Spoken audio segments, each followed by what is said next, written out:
How to open Metatrader 5 real account. Hi everyone, in this video I'll be showing you the ways to open a Metatrader 5 real account.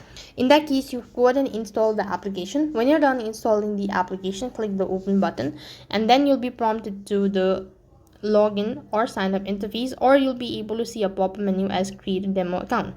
So in the beginning you could go ahead and create a demo account, and when you have actually learned about the interface, then you could start with the registration process.